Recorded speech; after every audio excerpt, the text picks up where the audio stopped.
They came down the concrete slope single file, boots slipping on wet grit and eucalyptus bark. Behind them, black water moved through the storm channel while gusts pushed ahead of the weather. The cloud banks had thickened steadily since midday.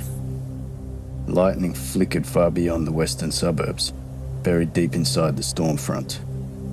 Halfway down the embankment, Mercer stopped to watch the direction the weather was moving.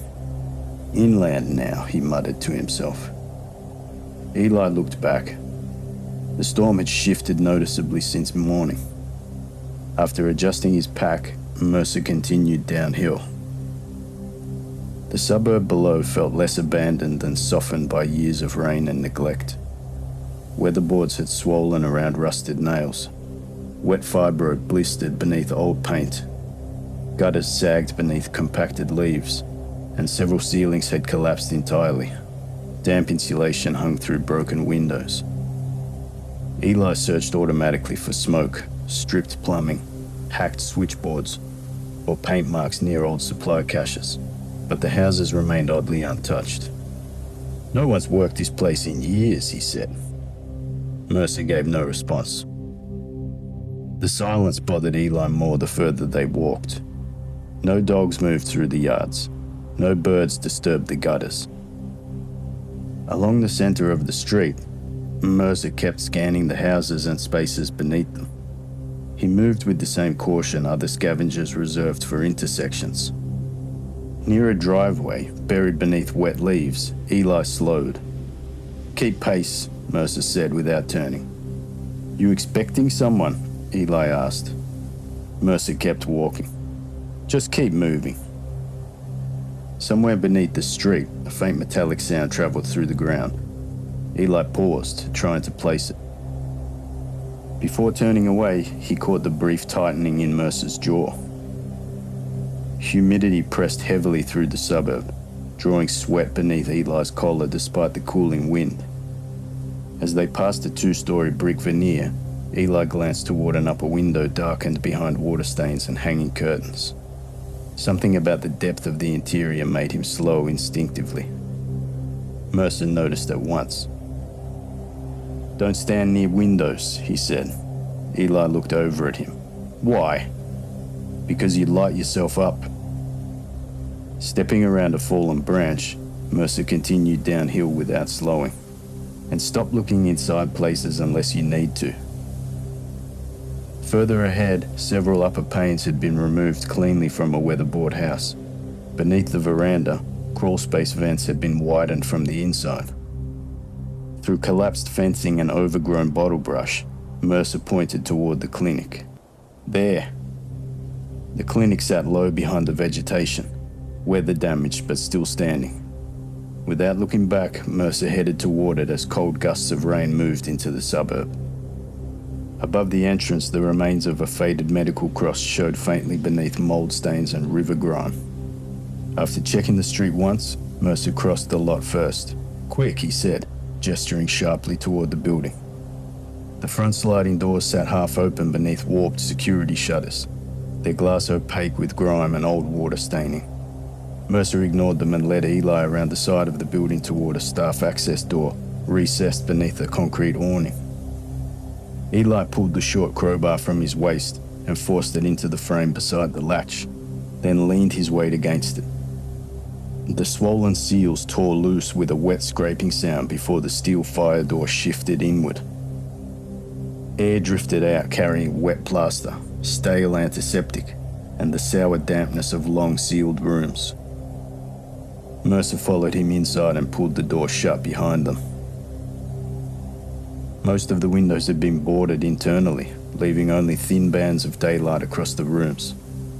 Eli lowered the hood on his carbide lamp, while Mercer gave the dynamo torch a short crank.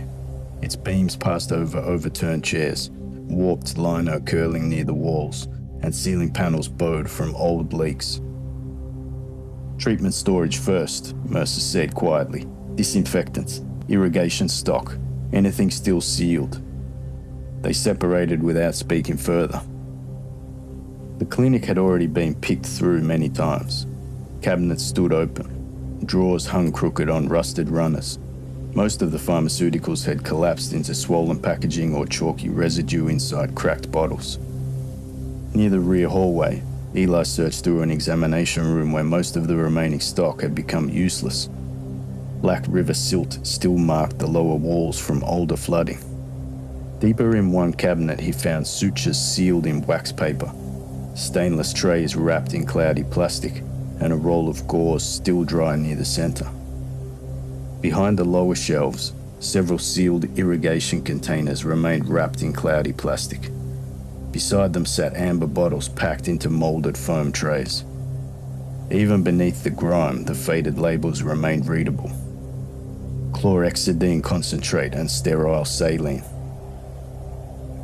Most of the stock had collapsed into useless residue, but these had remained intact.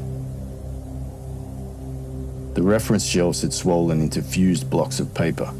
Near the top, several ring-bound emergency manuals remained intact enough to read. Eli slipped a trauma handbook and a remote area treatment guide into his pack, while metal drawers opened somewhere deeper in the clinic.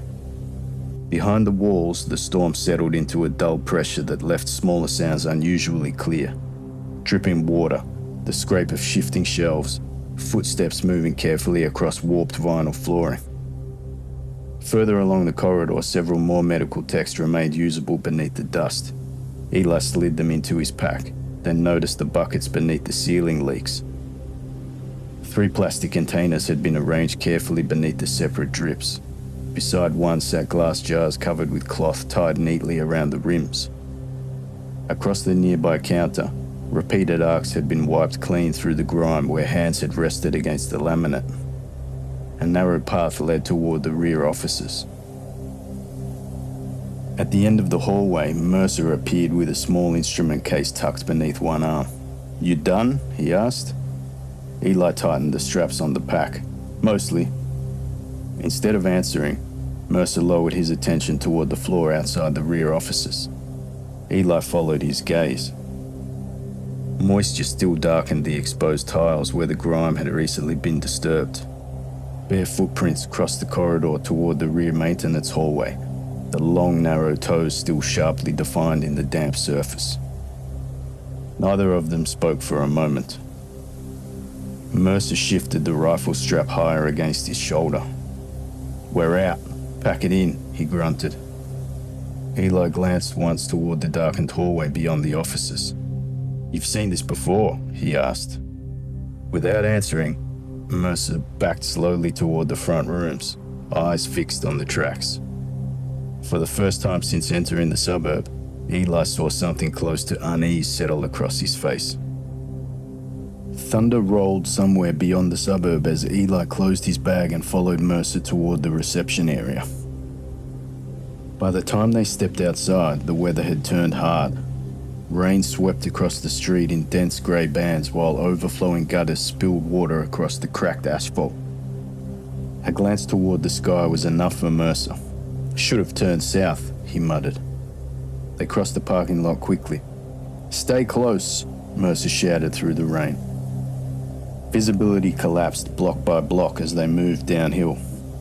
Roof lines faded behind the weather, and twice Eli turned because he thought something was moving through the storm behind them. Each time, the street remained empty.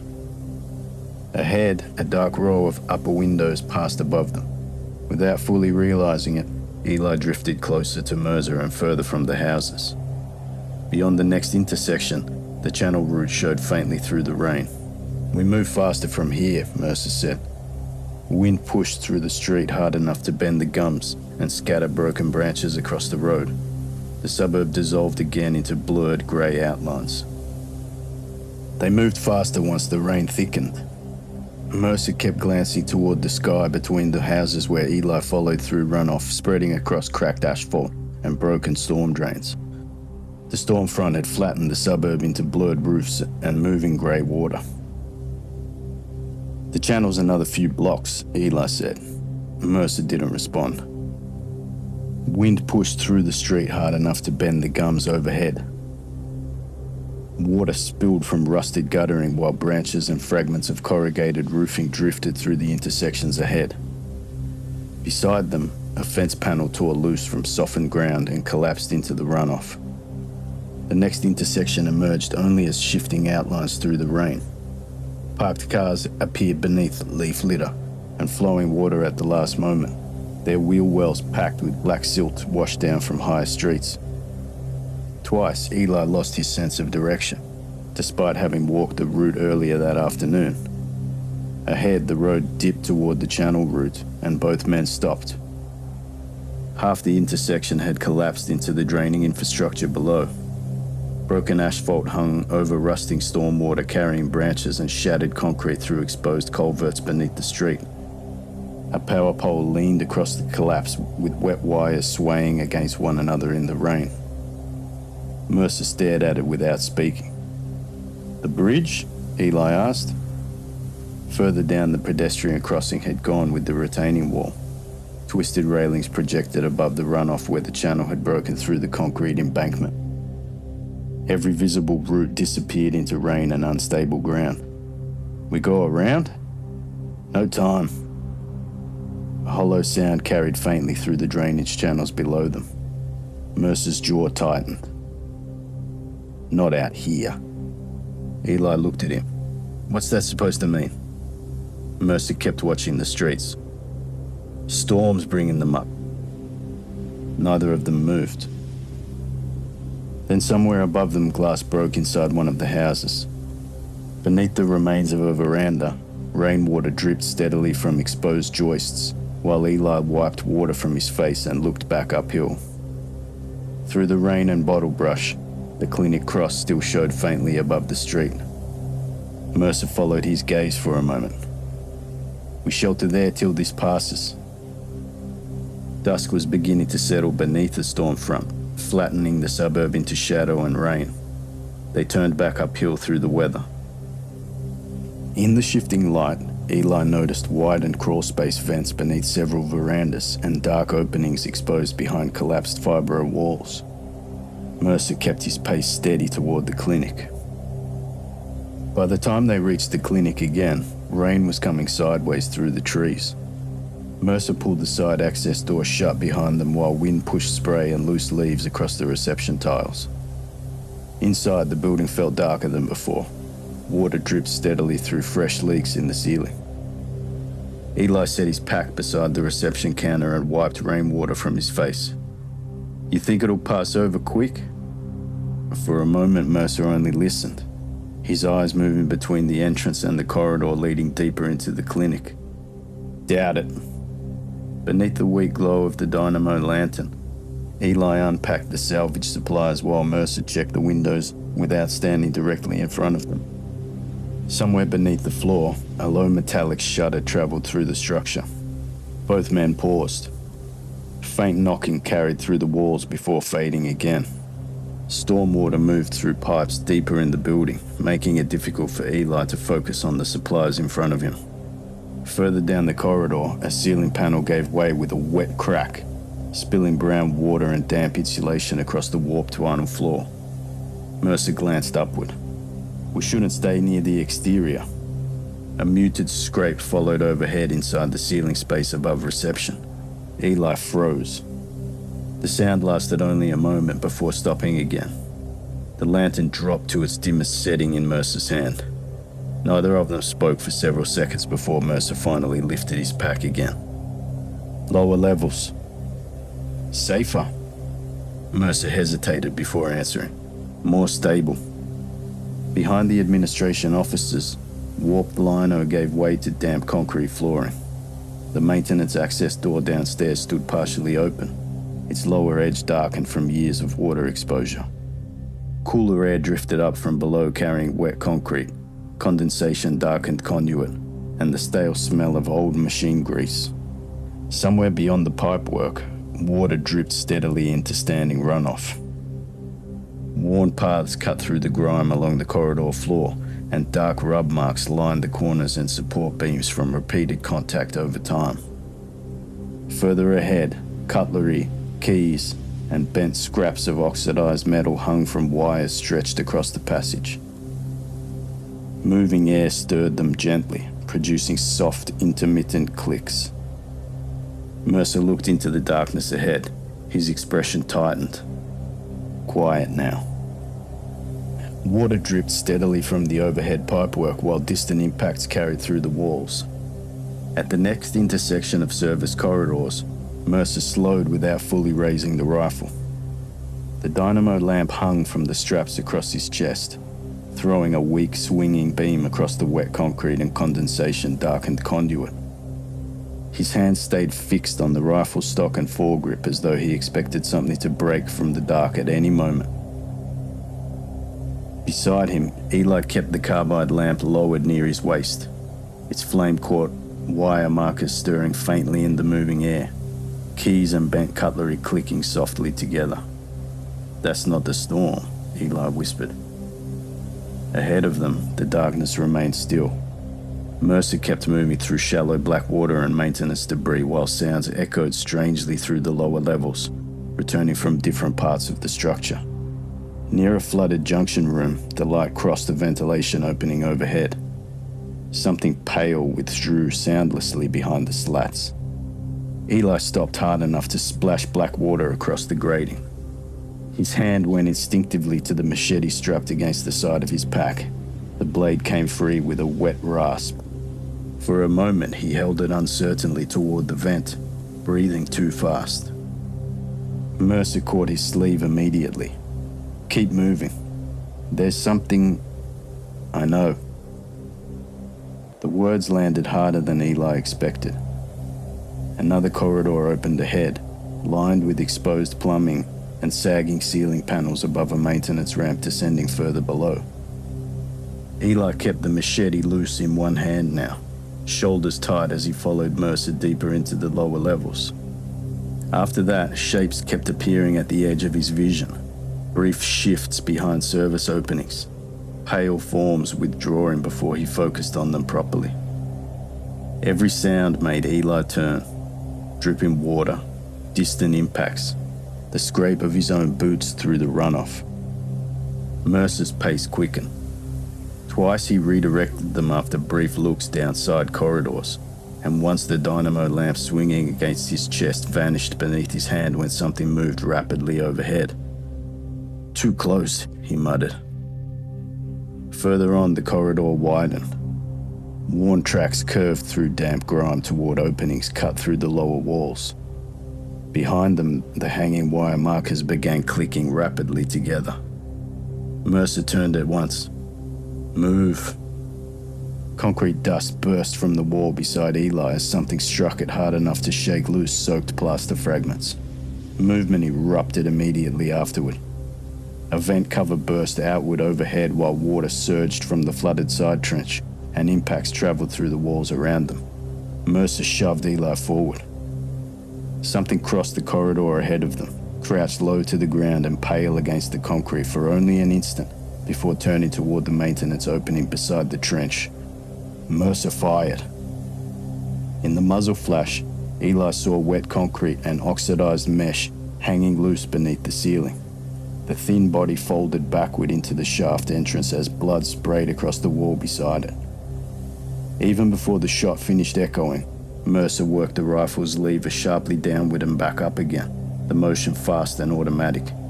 Then something hit him out of the dark. Eli barely saw it move. One moment Mercer was turning with the rifle still raised. The next his body slammed sideways into the flooded trench hard enough to throw water across the corridor walls. Metal grating rattled violently beneath the black water. For a split second Eli froze, unable to tell where Mercer ended and the thing attacking him began. Something pale thrashed against him beneath the runoff, all elbows and sudden movement. Then instinct took over. Eli lunged forward and brought the machete down hard toward the trench. The blade struck concrete with a violent metallic crack beside Mercer's shoulder, spraying black water and sparks across the grating. By then the creature had already detached itself. Eli barely saw it retreat, only a pale shape folding sideways through a jagged opening in the wall before vanishing into the darkness between the concrete cavities. His hands shook so badly he almost lost his grip on the machete. Even after the creature vanished, he still couldn't stop hearing the sound of the blade striking concrete beside Mercer's head. Mercer surfaced cursing, struggling to force himself upright while water surged around the trench. One side of his jacket hung torn open near the ribs, blood already running down across his hip into the fabric of his trousers. Go! They ran through water and debris while impacts continued somewhere deeper inside the clinic. One hand pressed against his side, Mercer forced open a heavy service door that dragged against his swollen frame before giving way toward the upper stairwell. He stumbled once on the stairs but recovered immediately. They forced their way up through the service stairwell, boots slipping on the wet concrete while something moved somewhere below them through the clinic's maintenance spaces. Near the upper floors, the storm grew louder. Rain pushed through failed rubber seals around the fire doors, and once, high above them, a heavy impact shuddered through loose roof sheeting. Mercer forced the exit door open with his shoulder. Rain swept through the doorway hard enough to sting. Outside, the street had dissolved into runoff and drifting debris. Rusted guttering overflowed into the road while branches and strips of damp insulation washed toward the lower blocks. After the dark lower corridors, Eli needed a moment to adjust. The street swayed briefly while the sounds from below still echoed in his head. Mercer caught his arm. Move! Blood ran dark through one trouser leg now, soaking the fabric around the knee. The rifle sat awkwardly against Mercer's chest as he limped forward through the rain. Crossing a section of broken pavement slick with black silt, he stumbled hard enough that Eli had to steady him. You need to stop, Eli said. Mercer shook his head. No. A fallen jacaranda blocked the road ahead. As they climbed over it, Eli's pack snagged on exposed fencing wire and tore open along one side. Several sealed medical packs slipped into the runoff and vanished beneath clogged storm drains before he could reach them. Leave it, Mercer said. Eli recovered a bottle of antiseptic and part of the bandaging before following him again. Further down the block, something scraped briefly across corrugated roofing before disappearing beneath the weather. Mercer kept scanning the street without slowing. As they moved further from the clinic, the rain eased into uneven bursts while the remaining daylight faded deeper into grey. Strip tracks showed through the moss along several roofs. Beneath one raised veranda, a narrow opening disappeared into darkness below warped fibro sheeting. Every dark opening along the street now looked deep enough to hide something watching them pass. Ahead, the canal embankment emerged through the mist. After the enclosed streets behind them, the open concrete channel felt strangely exposed. Mercer reached the railing and stopped heavily against it, rainwater running from his sleeves onto the rusted metal. You all right? Eli asked. Without looking at him, Mercer nodded once. Just move, he replied. Eli took part of his weight as they continued along the canal path. Behind them, the suburb stretched back beneath the weakening storm. Silent houses and dark upper windows fading behind drifting rain. Without looking at him, Mercer nodded once. Just move, he replied. Eli took part of his weight as they continued along the canal path. Behind them, the suburb stretched back beneath the weakening storm. Silent houses and dark upper windows fading behind drifting rain. Darkness still held over the suburb by the time they reached the channel. The storm had weakened, but the cloud cover remained unbroken overhead, leaving only a dull grey glow behind the rain and mist. Runoff carried leaves and grey silt along the stained concrete channel, while Eli kept one arm under Mercer's shoulder as they moved north. Mercer leaned heavily to one side beside the embankment. Dried blood had stiffened the fabric from his ribs down across one trouser leg. You need to stop, Eli said. Mercer shook his head. Keep moving. Beneath a line of leaning power poles, Mercer slowed briefly and lifted the torn side of his jacket while Eli scanned the houses ahead. 4 claw marks crossed his ribs in dark tears, but almost no blood ran from them now.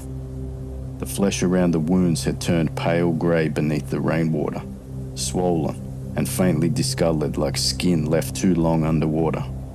Before Eli fully turned back toward him, Mercer pulled the jacket closed again. Beyond the channel, Exposed framing showed between adjoining houses. Beneath several verandas, narrow openings disappeared below warped fibrous sheeting. Most of the suburb remained dark beneath the overcast sky. Mercer kept his attention fixed ahead. Eli found himself glancing back more often than he intended, still gripping the machete by his side. Every dark window now seemed occupied for a moment longer than it should have been. Further down the street, a pale figure stood briefly in an upper window, barely distinct from the darkness behind it. Eli slowed instinctively. "Don't stop," Mercer said. "You saw that?" Eli asked. "It's over." Rainwater still clung to Mercer's face as he wiped it away with the back of one hand, though he never turned to look behind them. Eli almost answered, but movement deeper among the houses caught his attention again and the words died in his throat. Beyond the outer suburbs, blackened apartment blocks showed faintly through the drifting mist. A line of leaning power poles passed overhead, rusted crossarms creaking softly in the wind. When Eli glanced back again, several motionless silhouettes stood within the upper levels of the houses overlooking the channel. Without slowing, Mercer tightened the grip on the rifle and kept moving north, while the suburb receded gradually into the wet darkness behind them.